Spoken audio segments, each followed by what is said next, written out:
자, 사도행전 9장 23절부터 보겠습니다. 여러 날이 지나매 유대인들이 사울 죽이기를 공모하더니, 지금 이제 다메섹이죠. 다메섹에서 사도 바울이 회당마다 돌아다니면서 예수가 하나님의 아들이고 또 그리스도라고 증명하면서 사람들을 굴복시키니까 이제는 사울을 죽여야 되겠다. 지금 자가 들어가면 이제 감당이 안 되는 거예요. 사울은 워낙 예수를 핍박하는 사람으로 유명했는데 뒤집어져 가지고 예수를 증거하고 있으니까 이 사람이 달라진 것만 해도 부활의 증거가 안 되겠습니까? 사도 바울 자신의 존재 자체가 예수의 부활을 증거하는 거예요. 왜냐하면 사도 바울이 이렇게 변화될 수 있는 논리력을 가지고 누가 사도 바울을 예수를 영접시킬 수 있겠어요. 그죠? 복음의 논리로 설득시킨 것도 아니고, 성경 공부를 한 것도 아니고, 성경을 펼쳐가지고, 감동시키거나, 이렇게 굴복시킨 게 아니고, 그냥 부활하신 주님을 직접 만났기 때문에 사도 바울이 이렇게 바뀐 거잖아요. 그래서, 이 사울이 복음을 전하고 다니면 강력할 수밖에 없어요. 왜냐하면 자기 존재가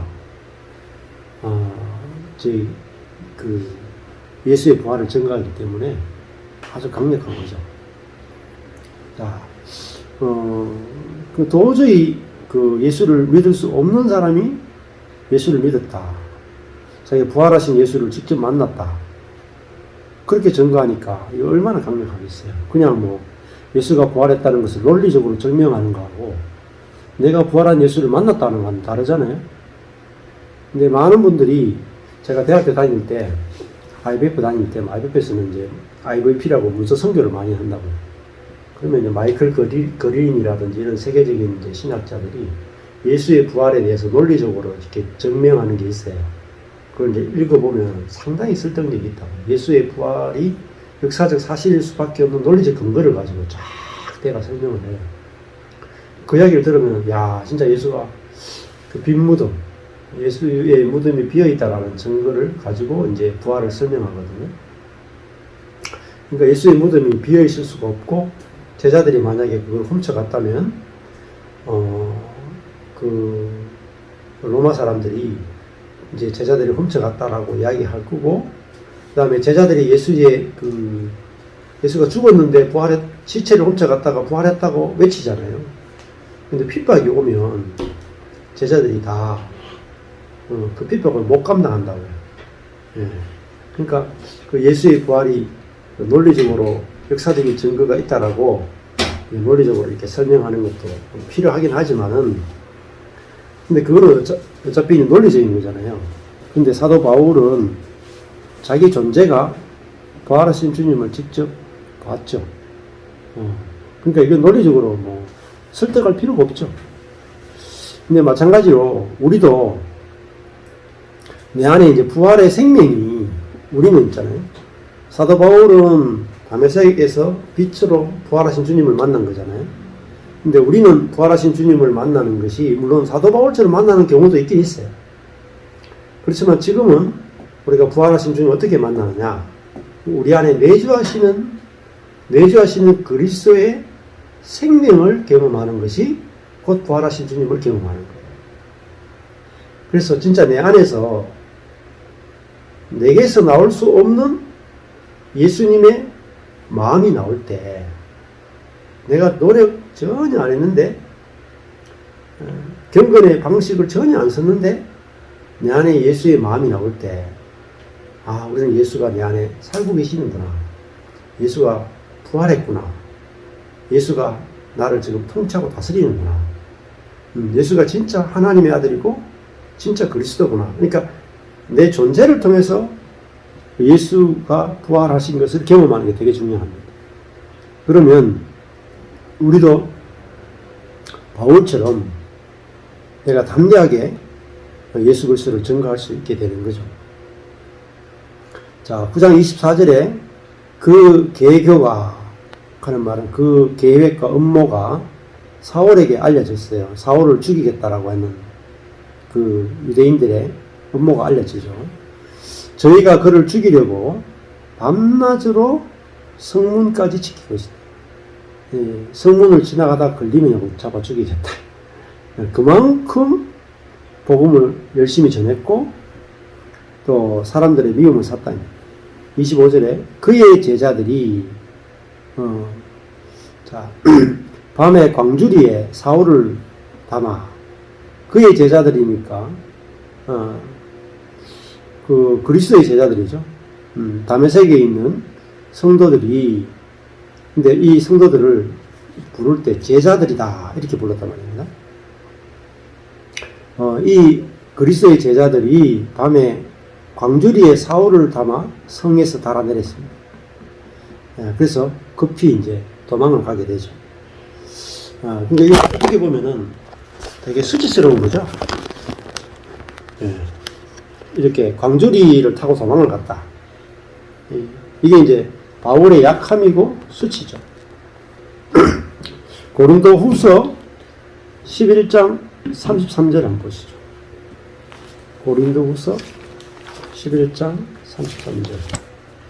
요 사건을 이야기죠. 고린도 후서 11장 33절.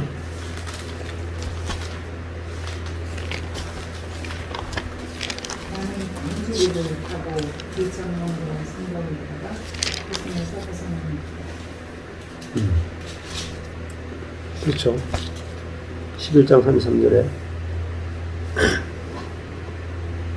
30절부터 보시면은 고린도후서 11장 30절부터 보시면 내가 부덕을 어쩔 수 없이 자랑을 하는데 나의 약한 것을 자랑하려고 했어요.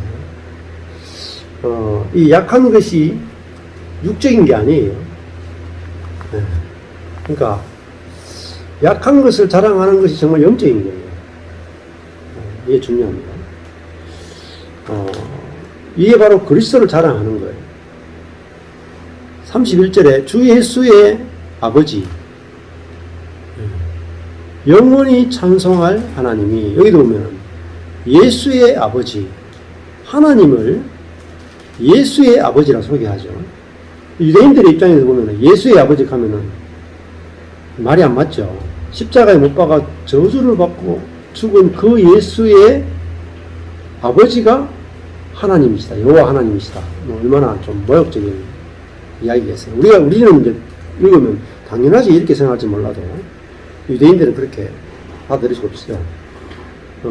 그 십자가에 달려서 죽었다가 죽은 예수. 그래서 부활하고 승천해서 주가 되신 주인이 되신 주 예수의 아버지 그분이 누구냐? 영원히 찬송할 하나님이 내가 거짓말 아니하는 줄 안다. 하나님을 걸고 지금 이야기하는데 다메섹에서 아레다 왕의 방백이 나를 잡으려고 다메섹 성을 지킬세 내가 광주리를 타고 들창문으로 성벽을 내려가 그 손에서 벗어났다. 이게 뭐예요? 광주리 타고 도망갔다. 바울이 약한 거. 약한 걸 자랑하는 거죠. 그게 바로 오늘 우리가 읽었던 사도행전 9장 25절 사건이에요. 그러니까 바울이라고 해서 막 어떤 성령의 능력으로 모든 핍박을 이기고 기적과 이사를 행하고 막 자기 마음대로 능력을 행했던 그런 사람이 아니란 말이에요. 하나님이 역사하지 않으면은 우리와 똑같은 사람입니다. 이렇게 죽을 위기가 되면 광주리 타고 성을 도망가야 되는 그런 약함이 있는 사람이 바로 사울이죠. 이야기를 왜 하겠어요? 약하다는 건 뭘 의미하냐면은 우리하고 같다는 걸 의미해요. 우리하고 같다. 근데 우리는 전부 다 어떻게 사울과 나를 같다고 할 수 있는가? 이렇게 이제 생각하는데 그렇지 않죠. 사울도 우리가 똑같은 사람이고 심지어는 우리보다 더 예수를 핍박할 정도로 그런 사람이었다. 26절에 사울이 예루살렘에 가서 제자들을 사귀고자 하나. 도망가서 어디로 갔느냐? 예루살렘으로 가는 거예요. 그게 이제 예루살렘도 사울이 막 핍박했잖아요. 다 흩어졌어요, 벌써. 누가 남았어요? 사도들이 주로 남아있었다고 그랬죠. 사도들을 제외하고는 거의 다 형제들이 다 이제 디아스포라처럼 흩어졌다고 했죠.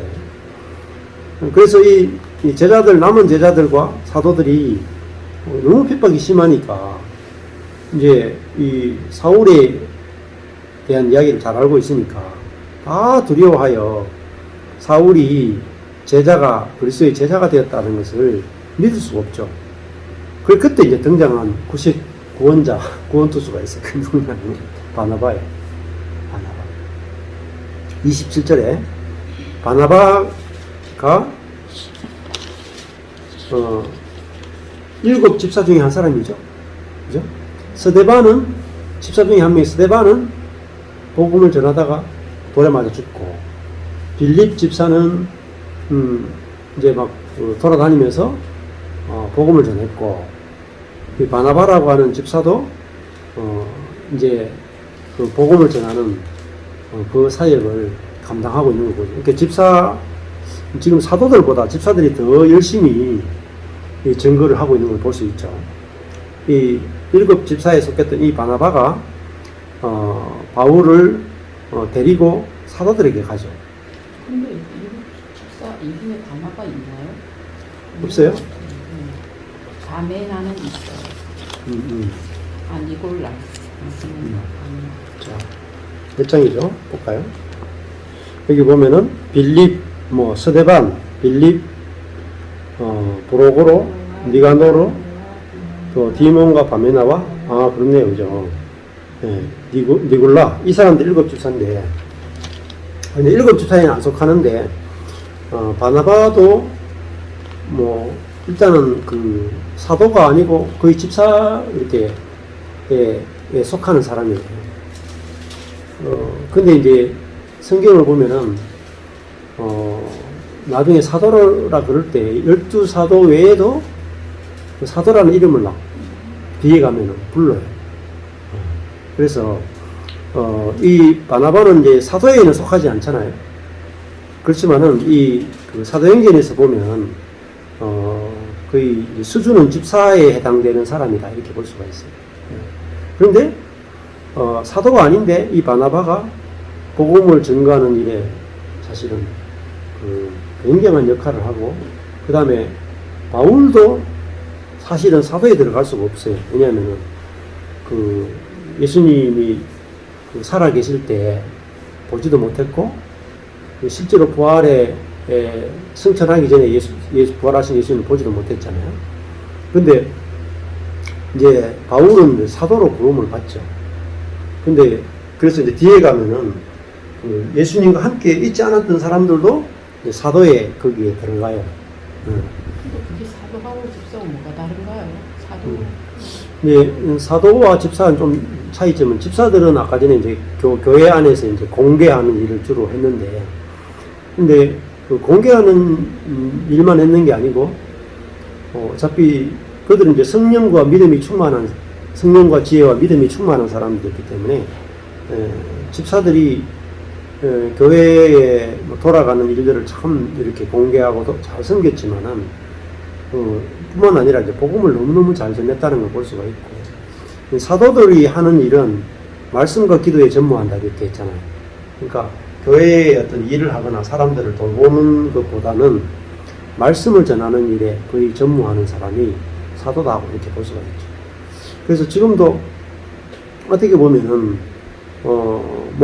목회자는 말씀을 전하는 일에 전무하는 게 사실 좋고, 집사님들이 교회를 이제 행정이나 공사라든지 그런 것들을 좀 섬기면서, 결국은 이제 집사님들도 그 말씀을 전하는 목사님으로부터 말씀을 배워서 결국은 이제 그 봉사와 말씀을 같이 할 수 있어야지 그게 이제 교회가 힘이 있어지는 거죠. 그래서 바나바도 결국은 사도 바울과 더불어 사도의 일을 해요. 그리고 12사도들 보다 더 놀랍게 복음을 전하죠. 그래서 이제 전반부는 한 3분의 1은 12사도들을 중심으로 이루어지고, 뒤에 3분의 2는 7 집사와 바나바와 바울을 중심으로 이 일들이 다 이루어지잖아요.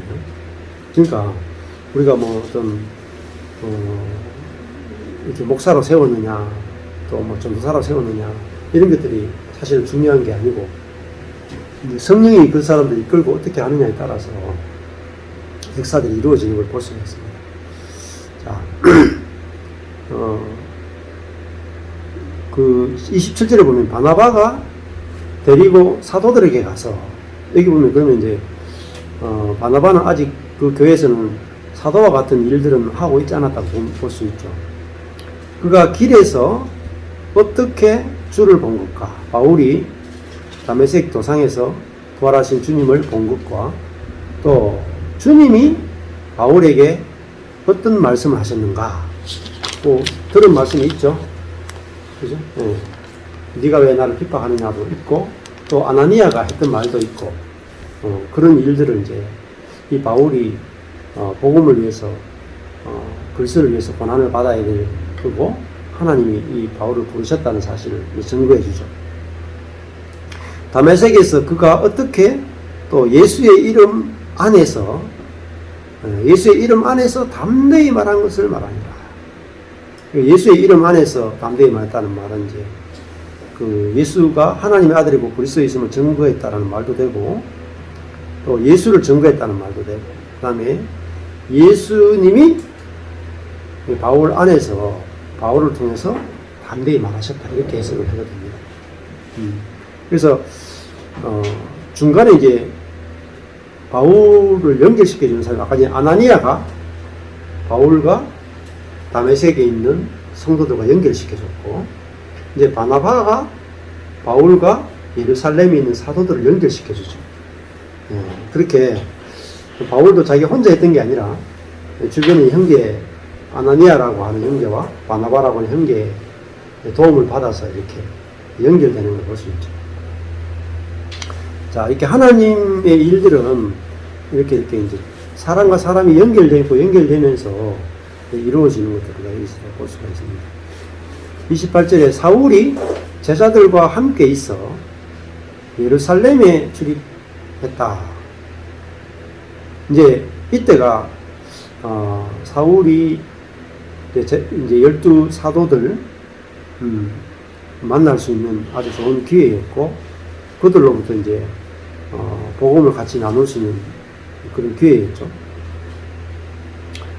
근데 이게 기간이 짧아요. 아주 짧아요. 또 주 예수의 이름으로 담대히 말하고,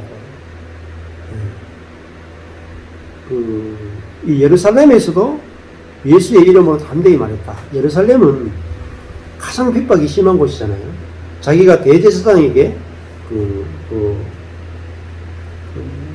서신을 받았던 곳이 바로 예루살렘이죠. 그런데 사울이 그곳에서도 주 예수의 이름 안에서 담대히 말했다. 근데 누구에게 주로 말했느냐 하면 헬라파 유대인들과 함께 말하며 변론했다. 헬라파라는 말은 흩어져 있던 유대인들이 예루살렘으로 이렇게 들어오게 돼서 각 절기마다 찾아오는 사람들이 헬라파 유대인들이었죠. 그러니까 이방에 살고 있는 유대인들이었잖아요. 그들과 함께 말하며 토의했다. 그러니까 이렇게 토의할 사람이 필요한 거죠. 복음을 잘 변론할 사람도 필요한 거죠. 이 스데반이 그거 하다가 죽었잖아요. 바울이 보는 데서 돌 맞아 죽었죠. 근데 이제 바울이 또 그걸 하고 있는 거예요. 자기가 스데반을 뒤이어가지고. 그 사람들이 죽이려고 힘을 썼다. 형제들이 또 아는 거죠. 형제들이 알아채가지고 어디로 보내느냐. 가이사라로 데리고 내려갔다. 그래서 여기 있으면 죽을 것 같으니까 또 옮겨 다녀요. 가이사라라 하는 곳은 어디냐면 가이사 있죠. 가이사가 누구예요? 로마 황제 이름이죠. 근데 가이사를 이제 하고 이름이 같으니까 이게 해변이에요. 해변인데 예루살렘 북쪽이에요. 북쪽인데 해변이니까 내려갔다 이렇게 표현하는 거예요. 이 가이사라가 뭐냐면 여기는 주로 천부장이 있는 거죠. 천부장. 이스라엘 전체를 다스리는 로마의 그 최고 우두머리가 뭐냐면 1000명의 부하를 이끌고 있는 그 이제 장교가 천부장입니다. 이 천부장보다 높은 사람이 없어요. 근데 그 군대와 천부장이 있는 그 가이사라로 이제 바울을 데리고 피신하게 됩니다. 또 거기서 어디로 또 가느냐? 다소. 바울이 태어난 곳이죠. 길리기아 다소로 바울이 또 이제 돌아가게 됩니다.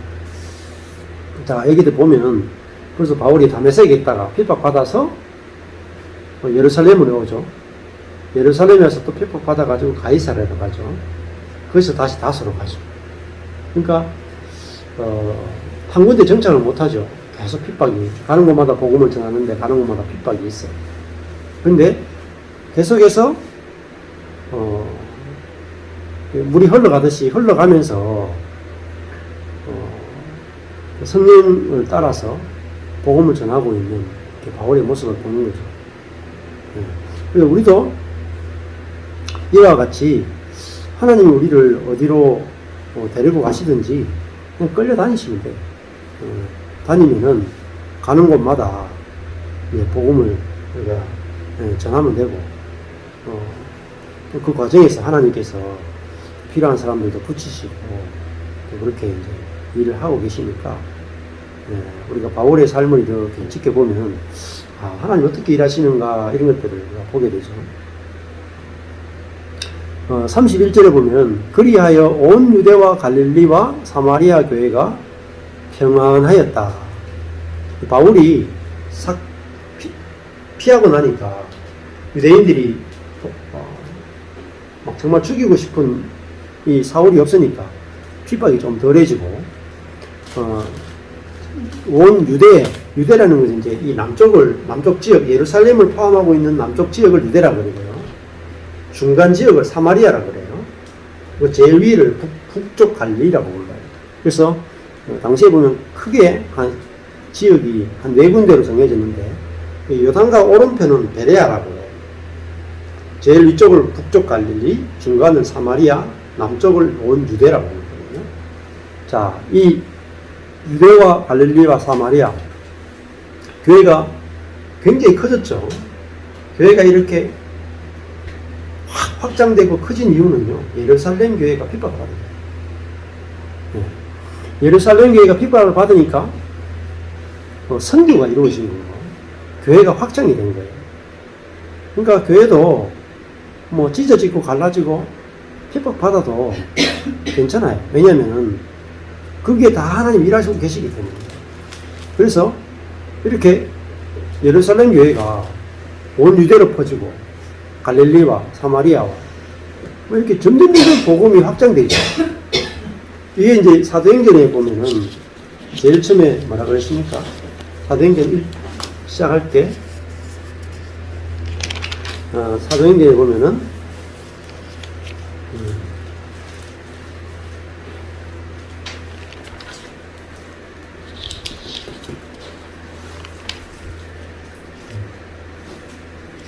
1장 8절이죠. 오직 성령이 너희에게 임하시면 너희가 권능을 받고 예루살렘과 온 유대와 사마리아와 땅끝까지 이르러 내 증인이 되리라 하시니라 이렇게 합니다. 여기서 이제 복음이 어떤 식으로 증거되는지를 보여주죠. 성령이 임하면 예루살렘에만 머무는 게 아니라 유대로 퍼져요. 사마리아로 퍼져요. 땅끝까지 퍼져요.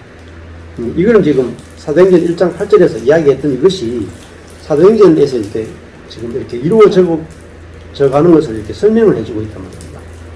자, 그런 것들이 뭐로 오느냐? 그러니까 핍박을 통해서 지금 복음이 막 증거되는 것이 있어요. 그러니까 뭐 우리가 전략을 짜고 계획을 짜고 이렇게 해서 복음을 전하는 게 아니에요.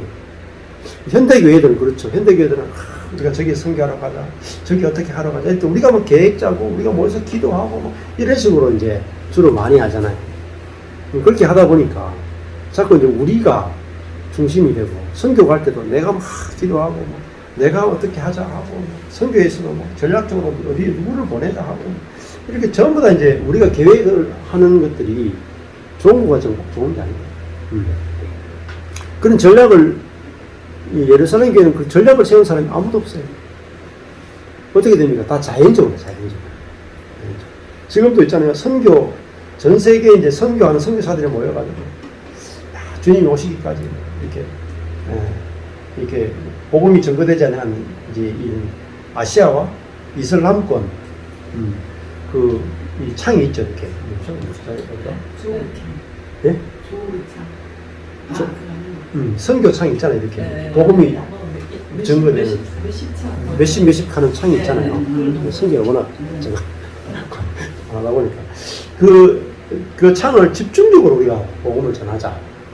그래서 이슬람권에 복음을 전하게 선교사를 보내자. 그게 제일 열심히 하는 단체 중에 하나가 인터컵이에요. 미친 듯이 하는 거예요. 근데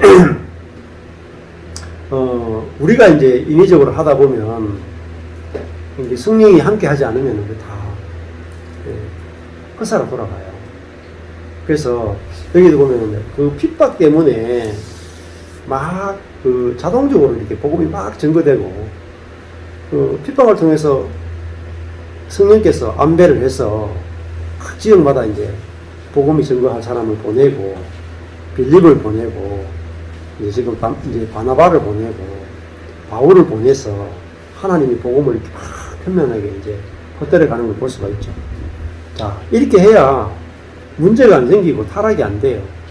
우리가 뭐 조직을 만들고 우리가 뭐 어떻게 하자 하면 자꾸 타락이 된다. 그 조직 자체를 운영하는 사람들이요.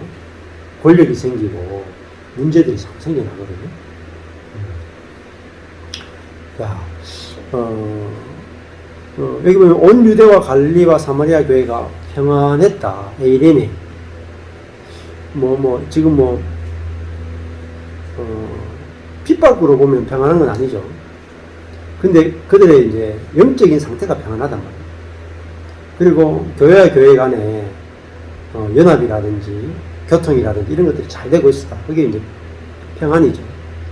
그리고 든든히 서가고 이거 사람들이 관리하거나 조직하거나 이런 게 없어요. 총회도 없고 노예도 없는데 하나님의 손에 의해서 교회들이 핍박 가운데도 아주 든든히 서가고 그 다음에 주를 경외함과 성령의 위로로 진행하여. 자, 교회가 어떻게 했느냐? 주를 경외하는 것에서 항상 하나님을 경외하고 있다. 즉, 그 말은 하나님께 완전히 의존하고 있다. 이 말이에요. 경외한다는 말은 하나님의 그 공급과 인도와 하나님의 은혜의 공급과 생명의 공급 없이는 우리는 아무것도 아닙니다. 이게 경외죠. 사랑과 의존, 이걸 경외라고 볼 수가 있어요. 주를 경외함과 그 다음에 거룩한 영의 위로, 그죠? 이게 파라클레시스, 위로, 동정, 불쌍히 여기 성령의 위로로 그들이 진행했단 말이에요. 그러니까 여기서 그들이 주를 경외했다는 말은 주께 완전히 의존했단 말이고, 그러니까 주를 의존하는 그 성도들을 통해서 성령의 위로가 있고, 그다음 성령의 인도하심이 있고, 성령의 나타남이 있었던 거죠. 그래서 성령의 위로로 교회가 진행이 되니까 어떻게 되냐면요, 수가 점점 더 많아지기 시작했어요.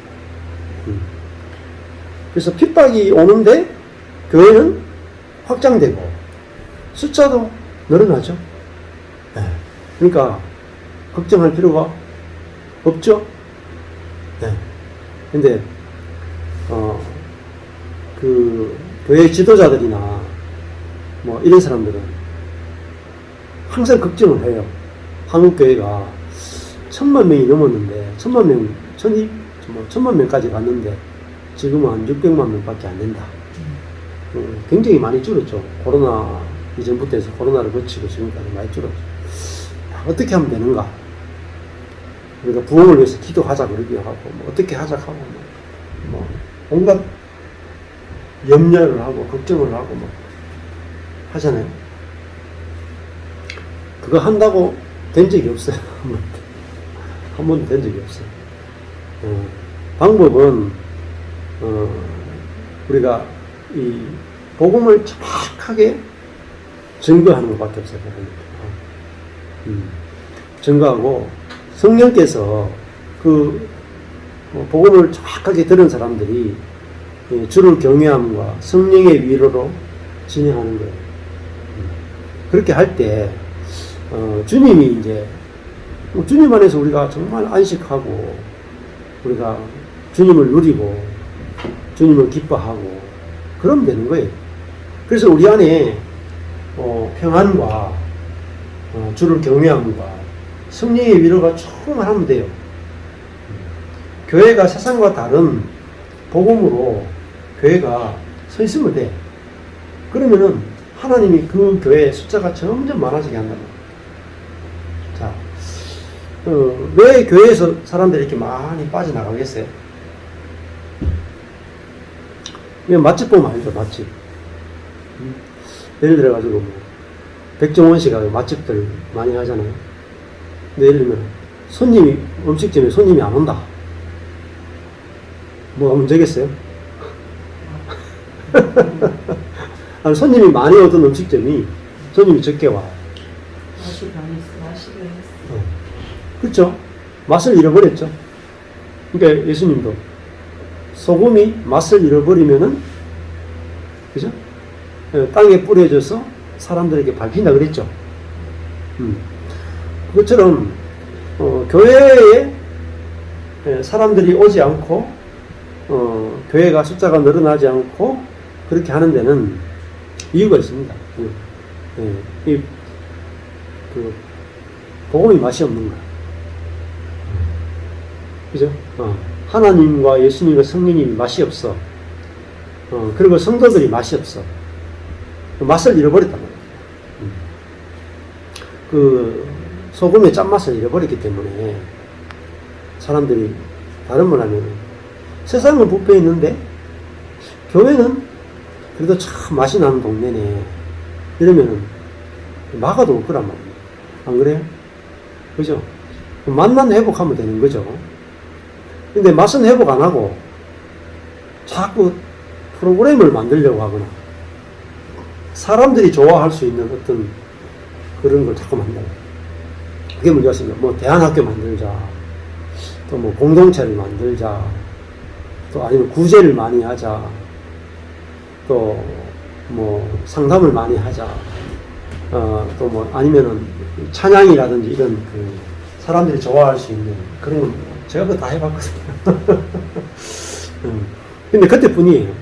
조금 더 오긴 와요. 근데 시간이 지나면 거의 다 힘이 빠져가지고 다시 왔던 사람 다시 나가요. 그래서 이 초대교회처럼 핍박이 와도 평안하고 그리고 주를 경외함이 늘 있고 그다음에 성령의 위로로 진행할 수 있는 그런 이제 교회가 될 때 자동적으로 이제 사람들이 오게 되는 거죠. 그래서 교회 안에 평안이 있다. 세상에 없는 평안이 있다. 그죠? 세상이 줄 수 없는 성령의 위로가 있다. 그러면 뭐 안 오겠습니까? 맛만 회복하면은 이제 그게 이제 교회에서 더 중요한 문제다 이렇게 볼 수가 있습니다. 그래서 그 맛을 회복하는데 제일 중요한 거는 일단은 이제 복음이 정확하게 선포되어지고 복음이 정확하게 우리가 알아지고 믿어지고 누려지는 것들이 기본이 돼야 돼요. 그걸 잘 강조했던 사람 중에 이제 존 칼빈이 있어요. 칼빈은 교회가 회복되는데 가장 중요한 게 말씀이에요. 성경 중심, 성경 중심. 그리고 그걸 또 이어받았던 이제 마틴 로이드 존스 목사도 그걸 가장 중요하게 생각했습니다. 그래서 교회가 복음을 정확하게 알고 회복하는 이것이 얼마나 중요한가. 거기에 이제 올인했습니다. 이제 어제도 제가 좀 이야기했는데 마틴 로이드 존스 목사님이 로마서 강해를 10년 넘게 했어요. 로마서 강의를 딱 하자마자 그게 기독교 고전이 됐어요. 그리고 수많은 사람들이 그 마틴 로이드 존스 목사님의 로마서 강의를 읽고 감동을 받아요. 지금도 그 로마서 강의를 사람들이 읽는단 말입니다. 그러면서 복음의 진수를 다시 회복하기도 하고 막 그래요. 그와 같이 또 이제 존 칼빈의 기독교 강요라든지 존 칼빈의 어떤 책을 읽고 다시 리바이벌 부흥이 있는 거죠. 부흥하려면은 반드시 재료가 있어야 돼요. 재료는요, 복음의 재발견. 존 칼빈의 종교개혁도 딴 게 아니에요. 복음, 초대교회가 갖고 있었고, 교부들이 갖고 있었던 성경에 있는 복음을 발견하는 거. 그게 부흥이고 개혁이라고 할 거예요. 마틴 로이드 존스 목사도 마찬가지예요. 성경에 있는 복음을 재발견하는 것. 그것이 교회의 회복이고 부흥이다. 이렇게 정리를 해야 되거든요. 그래서 딴 게 중요한 게 아니고 이런 성경으로 돌아가서 성경을 펴고 성경을 읽고 성경에서 복음을 발견하고 거기서 우리가 이제 풍성케 되는 게 되게 중요합니다.